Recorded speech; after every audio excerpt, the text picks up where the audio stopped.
boleh lihat sini, boleh lihat kamera. Ya, Kamera udah on? udah. Udah, oke. Oke. Oke. Halo, nyalain HP lu. Sa. Oh, salah HP mana? Iya, saya sudah Sudah. sih. Itu berlanjut ya setelah kita jadi anggota, apa sih yang bisa kita lakukan kan gitu. Ya. Nah, mungkin di masing-masing komisariat teman-teman juga sudah terdaftar sebagai anggota komisariat di sana, sudah mengetahui potensi ini.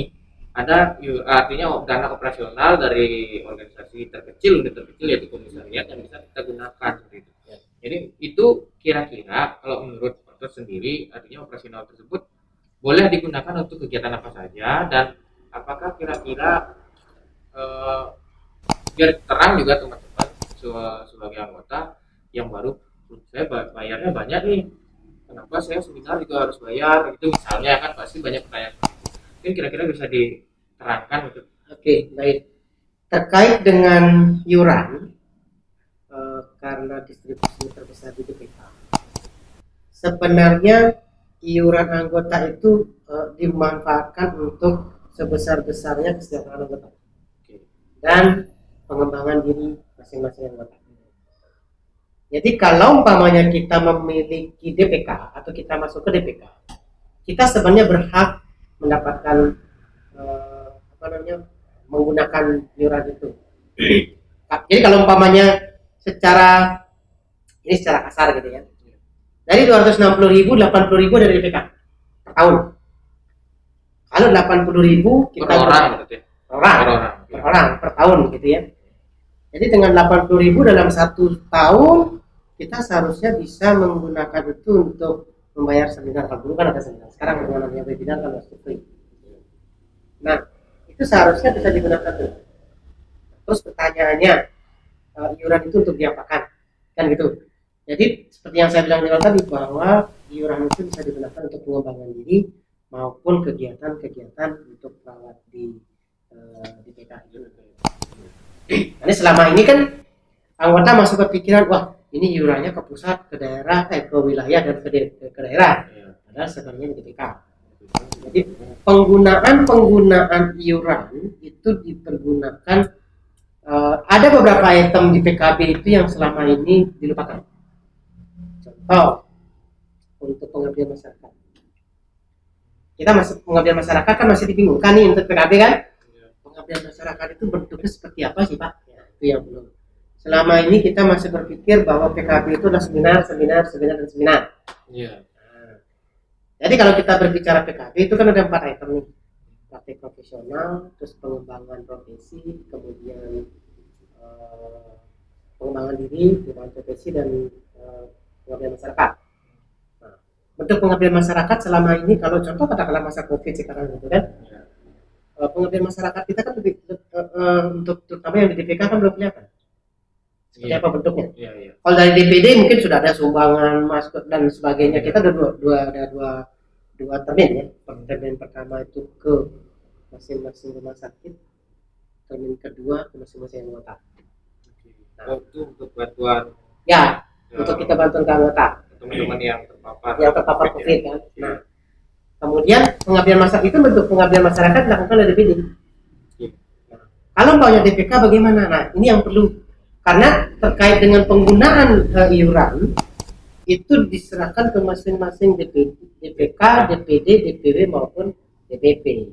Jadi kalau kita pernah diaudit juga dari akuntan publik.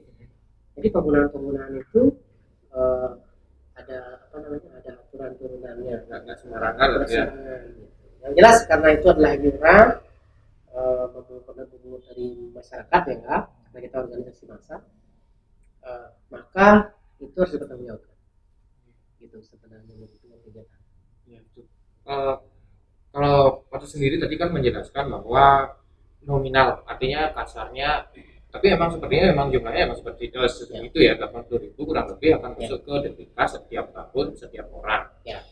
Nah, kalau misalnya kita itu kan kembali lagi ke manajemen dari teman-teman pengurus DPK itu sendiri. Artinya walaupun misalnya banyak teman-teman anggota yang mengatakan harusnya saya seminar gratis saja terus. Nah, berapa kali dalam setahun seminar bisa gratis karena nominalnya kan terbatas. Misalnya saya sebagai anggota DPK, hak saya adalah 80.000 di DPK.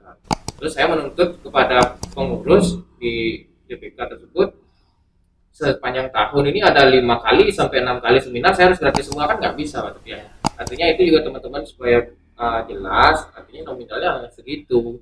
Jadi menjadi sebuah kewajaran dan mungkin itu strategi sendiri dari teman-teman DPK ataupun pengurus DPK maksud saya untuk mengolah dana itu, artinya disubsidikan teman-teman kan bisa saja maksudnya.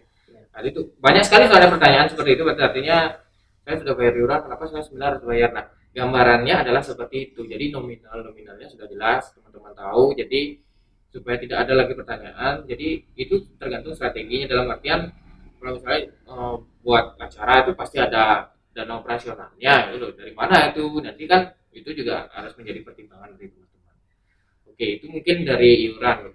Dan sekarang, nah, lagi gencar-gencarnya masa-masa pandemi ini ada webinar. Ya. Kalau dari organisasi, apakah sudah ada pedomannya untuk webinar itu? Untuk pelaksanaan webinar dari DPP itu sudah ditetapkan. Sudah ada pelaksanaannya. Jadi DPP PPNI sudah mengeluarkan ketentuan pelaksanaan webinar maupun pelatihan daring. Itu sudah ada. Jadi metode daring itu sudah ada dikeluarkan oleh DPP itu beberapa minggu yang lalu baru dikeluarkan, dan itu sudah bisa kita lakukan. Kemudian yang paling penting diakui, harus teman-teman lihat, selama ini saya perhatikan kan banyak mengikuti webinar. Yang harus diketahui bahwa PKB itu secara keseluruhan tidak diumpan dalam 1 tahun. Jadi PKB itu perlu kita ketahui ininya adalah 25 SKP dalam 5 tahun. Berarti dalam setahun 5 SKP, gitu kan? Total. Dan itu ada 4 item.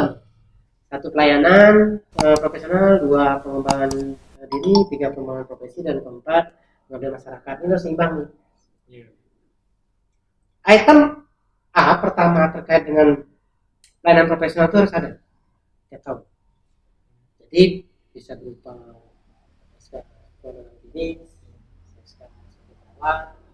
klinikal instruktur maupun sebagai pembimbing klinik, klinikal instruktur maupun sebagai pengajar dosen. Itu 1 SKP pertama. Jadi dari 5 tahun sudah 5. Kemudian berikutnya pengembangan diri. Pengembangan diri itu, nah itu kita seminar, pelatihan, webinar pun salah satunya. Selama ini kan sekarang over nih, semua orang pokoknya yang penting SKP-nya terpenuhi. Karena sekali webinar juga dapat disktiga itu kan, jadi teman-teman semangat sekali waktu itu. Sebenarnya mohon maaf kekeliruan. Kenapa? Karena kita tidak yakin juga orang itu nongkrongin webinar. Kadang-kadang kan misalnya nih kalau kesal teman-teman, dia sign in sudah gitu dijamin aja nyuci pergi gitu, langsung evaluasi baru. Itu tidak efektif. Jadi saya mau buka aja. Kemudian yang ketiga untuk pengembangan profesi seperti penelitian, itu yang belum. Penelitian atau translate buku atau menulis buku perawatan, nah itu yang belum. Kemudian yang keempat pengabdian masyarakat. Nah, pengabdian masyarakat bisa selama ini masih ada hubungan, apakah pengabdian masyarakat harus ada SKP PPNI? Tidak selalu. Jadi pengabdian masyarakat bentuknya yang pertama bisa kita ditugaskan oleh katakanlah di puskesmas. Jadi kalau kita mau jadi puskesmas, saya ditugaskan oleh kepala puskesmas kemana nih pengabdian masyarakat, ke puskesmas ada surat tugasnya. Berarti itu sudah masuk. Cukup dengan surat tugas itu sudah 1 SKP. Katakanlah umpamanya dalam setahun Rika umpamanya ada 5 gitu ya. 5 kali turun ada surat tugasnya. Sudah dapat 5 SKP. Itu sudah masuk kategori pengabdian masyarakat. Kemudian di situ ada sebagai pengurus. Katakanlah Rika sebagai pengurus nih. SK-nya itu SK-nya di-upload, lampirkan. Itu sudah dapat. Kalau jadi pengurus sampai setahun. Lumayan kan? Baik itu pengurus DPK Baik pengurus DPK, DPD, DPW maupun Oke. DPP itu ada SKP-nya Oke. masing-masing. Kemudian ada jadi siapa yang di sini mungkin barangkali jadi klien banyak. Oke. Itu Terus- bentuk, jadi ada yang penting ada surat SK-nya. Oh, iya. Kemudian berikutnya ada kita sebagai tenaga kesehatan kan sering katakanlah di pura. Terus tolong dong kata saya pokoknya ini. Ya. Terus kamu jadi tim nih ya, oke. Tim kesehatan Tim ya. kesehatan, Oke, gitu. P3K Ya, misalnya. kan sering. Udah minta aja surat tugasnya. Oke. Tolong dikasih surat, tolong saya dikasih surat tugasnya. Tujuannya bukan untuk serem-serem sih, Iya, maksudnya untuk sebagai bukti sebagai aja. bukti, gitu. Itu masuk kategori kategori pengabdian masyarakat. media masyarakat. Nah, itu dapat satu SKP per event. Per Katakan event. ya, event. Katakanlah umpamanya ada odalan di pura dalam satu desa itu ada 5 gitu, dapat 5 setahun kan? Ini fakta menarik ya sebenarnya teman-teman. Mungkin teman-teman belum banyak tahu gitu loh, Ya. artinya sebagai anggota di PPNI yang mungkin sudah sekian tahun. Ini mungkin baru pertama kali ya, mungkin atau mungkin sebelumnya teman-teman tahu, tapi kebanyakan pasti belum terang masalah ini. Jadi anggota itu mindsetnya pasti SKP ya seminar, Ya. SKP ya workshop, SKP ya pengawas, nah seperti itu. Padahal item-item yang saya sebutkan tadi itu adalah dekat sekali dengan kita sendiri gitu sebagai anggota. Jadi misalnya seperti poin A, pelayanan. Jadi kita bekerja sebagai tenaga perawat di instansi kita masing-masing, itu saja sudah dapat SKP sebenarnya. Itu pun 1 tahun 1. Sekarang STR kita 5 tahun berlakunya. Jadi 5 tahun kita udah bekerja dapat 5 SKP. Itu untuk poin A. Jadi dari 25 itu 5 udah terisi. Jadi tinggal 20 kan gitu. Terus untuk poin-poin yang berikutnya apakah ada standar? Maksudnya batasan minimal atau maksimalnya gitu? Untuk sampai dengan saat ini gitu ya, sampai tahun 2020 semua poin, baik poin A, B dan C dan D gitu ya. Poin A untuk pelayanan itu sama ini belum ada dipromosikan sama. Karena yang terutama yang poin C yang pengembangan profesi, yang ada penelitian, nulis buku, terus translate buku, ahli bahasa itu belum ada ketentuan apakah. Karena selama ini saya sebagai verifikator juga itu masih banyak kosong. Mungkin Khusus untuk yang di pelayanan di klinis. Pelayanan ya, karena teman-teman pelayanan kan mungkin agak susah. Tetapi sesuai dengan ketentuan DPP dan KTKI, poin A harus terisi penuh. Poin A wajib. Ya. Poin A wajib terus. Jadi kalau umpamanya contoh katakanlah umpamanya Rika di puskesmas terus di rumah buka praktek. Berarti yang praktek mandiri di rumah juga dihitung. Berarti kita bisa dapat 10 dalam 5 tahun. Karena tapi nanti ketika teman-teman yang praktek mandiri Ya. itu melampirkan apanya betul? Maksudnya Hanya- keterangannya dari siapa? Hanya SIPP saja. SIPP. SIPP praktek mandiri tapi ya. Ya. Oke, karena di instansi kita Ada bekerja SIPP. kan ada surat keterangannya, itu Ya. kalau kita bekerja di instansi. Kalau Ya. kita praktek mandiri berarti itu melampirkan SIPP. SIPP praktek mandiri. Nah, itu menjadi fakta baru dari untuk teman-teman. Jadi banyak mungkin teman-teman yang memiliki mindset seperti itu setelah sekarang tahu. Jadi SKP itu sebenarnya dekat sekali dengan Sangat dekat. anggota itu loh. Jadi Sangat dekat. poin A 5 tahun dengan bekerja aja Ya. atau praktek mandiri bisa. Ya. Itu terus poin B tentang pengembangan keprofesian itu oke lah, seminar sama workshop, seminar dan workshop pelatihan. Ya. Terus poin C ya oke, mungkin masih belum ada ketentuannya berarti ya, untuk penelitian itu mungkin teman-teman di perawat pendidik gitu ya. Itu pastilah pasti dapat itu.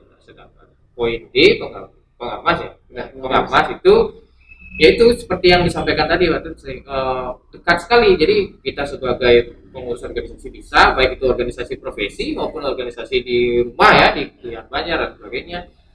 Terus untuk teman-teman khususnya nih yang kerja di rumah sakit ataupun puskesmas yang mendapatkan tugas memberikan penyuluhan atau memberikan kegiatan pengawas, cukup melampirkan surat tugas itu sudah mendapatkan SKP juga.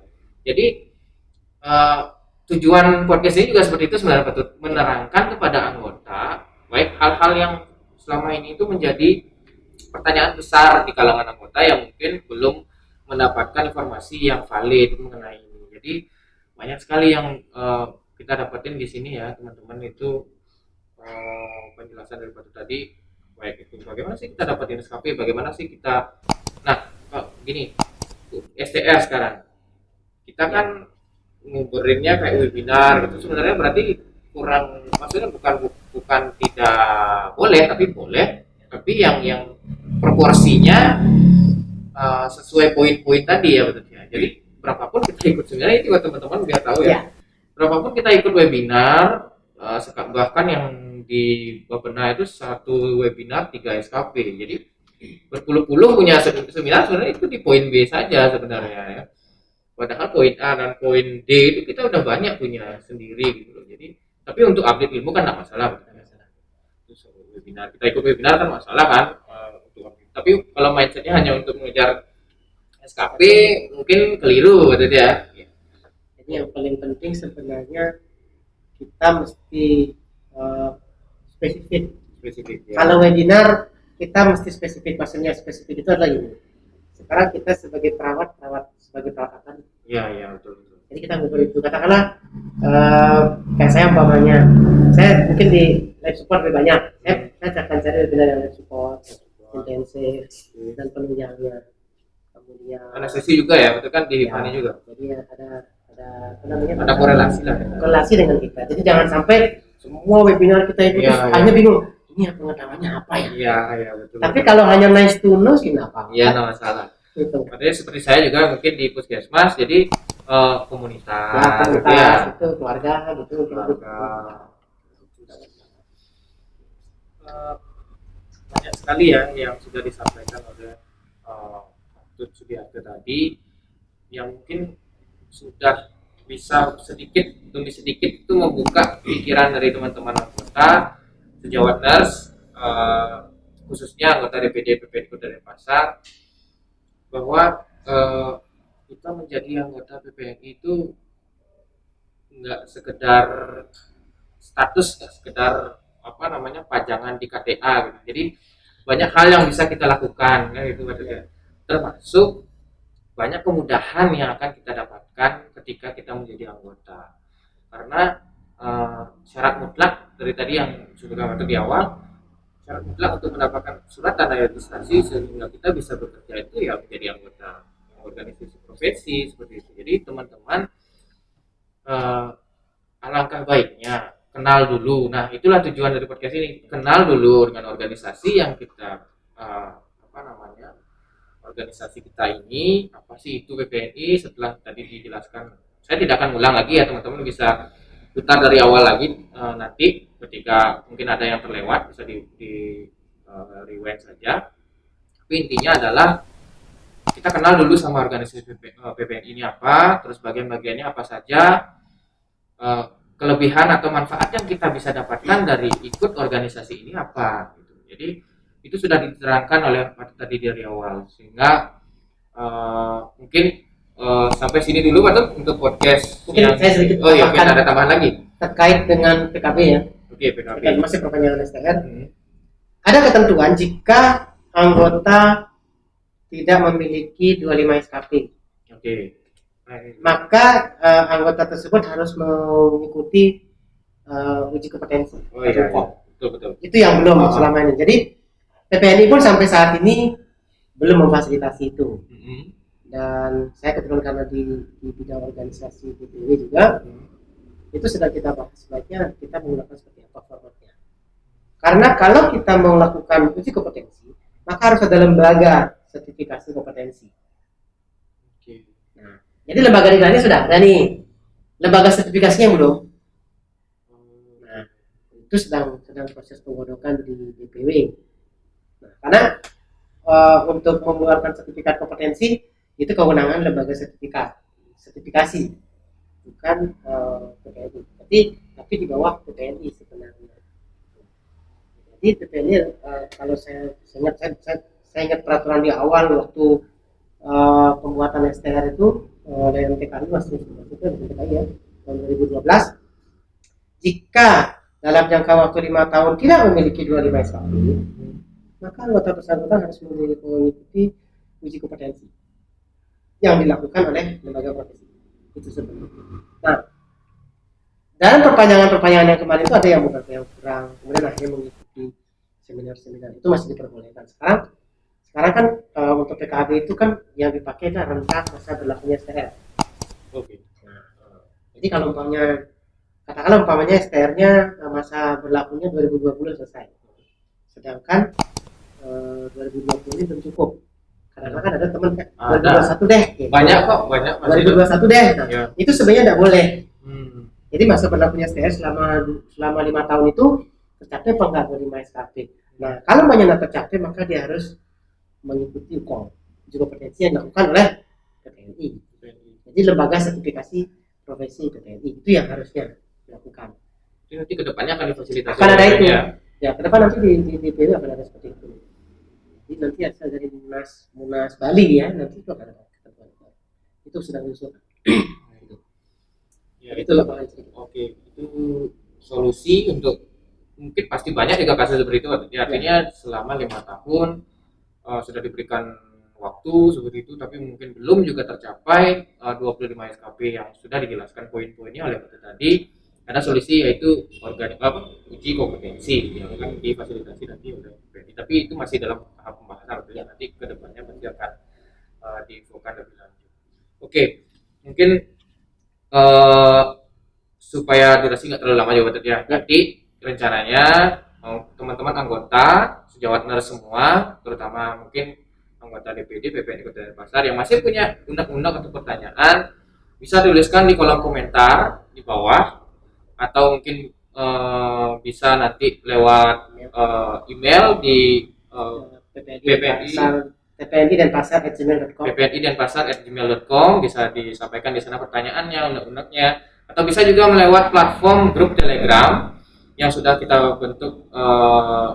Nanti masing-masing ketua DPK akan saya sudah berikan akses ke ketua DPK untuk menginvite anggotanya untuk masuk ke grup Telegram ini. Itu anggotanya atau member dari grup itu bahkan ribuan itu bisa masuk. Jadi teman-teman bisa masuk ke sana, bisa melakukan pertanyaan di sana, lewat kolom komentar juga bisa, atau di platform sosial media dari DPD PPNI Kota Denpasar yang lain seperti Facebook di fanpage-nya DPD PPNI Kota Denpasar, atau Instagram bisa lewat DM atau komentar di PPNI Kota Denpasar. Mungkin itu saja untuk episode kali ini. Episode berikutnya kita akan bahas, pasti banyak akan ada komentar dan pertanyaan, jadi kita mungkin akan ada rubrik semacam Q&A nanti ke depannya. Patut akan siap ya untuk menjawab dari pertanyaan-pertanyaan dari teman-teman. Oke. Cukup segitu saja untuk podcast edisi 3 kali ini. Sampai jumpa.